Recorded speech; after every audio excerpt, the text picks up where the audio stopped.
Bonjour, bienvenue pour une nouvelle vidéo, une vidéo un peu spéciale où je viens vous présenter deux figurines que j'avais déjà sans doute montrées dans mes collections en totalité, mais que je n'ai pas fait d'épisode précis dessus.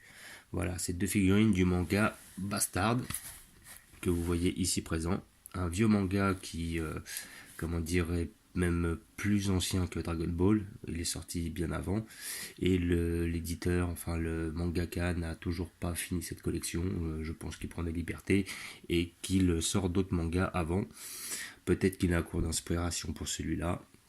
Quoi qu'il en soit, j'ai trouvé deux figurines, dont une d'occasion et une que j'ai réussi à avoir la plus haut.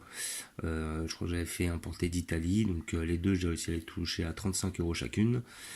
Celle-là, qui est Dark Schneider en comment dire, métamorphosé en dieu maudit, comme nous pouvons le voir ici. C'est une figurine qui peut s'estimer jusqu'à 200 € sur Amazon, vu la rareté de la pièce. Maintenant, les prix ont totalement flambé. Et celle que l'on voit là-haut, c'est celle avec la tenue qu'il a quand il revient des enfers. Donc cette tenue-là. Voilà, vraiment très fidèle, très bien représentée. Donc là, nous avons une figurine qui est quand même assez massive, articulée. Donc bon, il y a peut-être une figurine en résine que j'ai vue non articulée sur Dark Schneider, mais bon, le prix aussi il est assez mirobolant. Donc celle-là est articulée, elle est articulée au niveau des bras, au niveau comment dire, des coudes, des épaules, au niveau des jambes, au niveau des hanches. Par contre, après, les articulations ne se voient pas. C'est là ce qui est très intéressant par rapport à cette figurine, c'est que les articulations se voient très peu. Donc on peut lui faire prendre une pause et puis il reste comme ça, il n'y a pas de souci, ça tient. Donc là on voit ces deux paires d'ailes, les ailes d'ange et les ailes de démon, car c'était propre à sa transformation, plus les cheveux dorés. Voilà, une très très belle pièce, hein, franchement, avec une queue qui est hyper massive. Là, vraiment, c'est une super belle pièce. Hein. Sincèrement, pour tous ceux qui ont apprécié le manga ou qui connaissent, là, c'est vraiment un personnage qui est hyper bien réalisé. En plus, j'ai pu la toucher effectivement d'occasion et elle était intacte, très bien conservée. Donc, c'était une très très bonne affaire. Voilà. Vous pouvez le voir, les dessins sont hyper bien faits, les muscles aussi, les bras. On voit bien les designs du démon. Le corps, au niveau des pieds aussi, il est super balèze, avec ses griffes et tout. Voilà, c'était une transformation totale en monstre.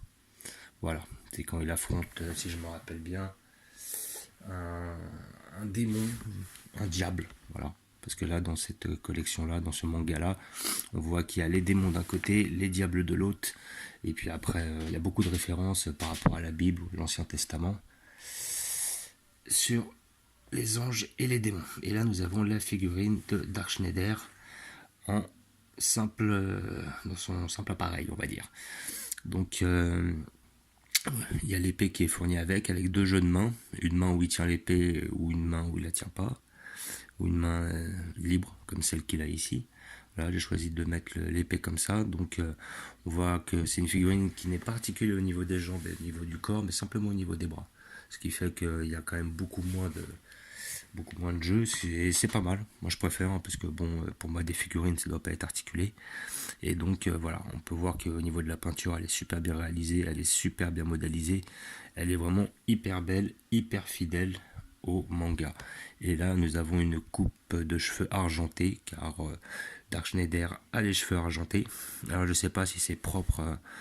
Est-ce que c'est une liberté qu'ils ont pris par rapport au fait de lui faire les cheveux dorés sur celle de derrière? Je ne sais pas. Bah, comme c'est un manga en noir et blanc, on ne connaît pas réellement les couleurs, quoi. Donc, mais je sais qu'il est cité dans le manga comme quoi il a les cheveux argentés. Un célèbre magicien aux cheveux argentés. Vu que c'est un magicien humain. Et après, on apprendra par la suite du manga que c'est l'antéchrist. Voilà, donc au niveau des pieds, hyper bien fait, les jambes, ces petites ficelles là qui partent. Donc il les a, je sais pas réellement à quoi ça lui sert, mais je sais qu'il les a dans le manga. Là vraiment on est hyper fidèle. Vraiment, c'est une très très très belle pièce. Voilà, je suis content d'avoir touché pour 35 €. Voilà, et là je l'ai touché neuve, j'ai retiré du blister. Vraiment une très belle pièce avec sa double épée qu'il a dans le lot, une devant, une derrière, et ces fameux couteaux qu'il a sur les mains. C'est vraiment une très très belle pièce. Voilà. je tenais à les montrer de plus près et à faire une petite vidéo dessus, car ce sont des pièces maîtresses de ma collection et des figurines que j'ai particulièrement appréciées et que j'ai eu difficulté à trouver. Voilà, je vous remercie d'avoir regardé, je vous dis à bientôt, n'hésitez pas à vous abonner ou à mettre des pouces, et je vous dis ciao.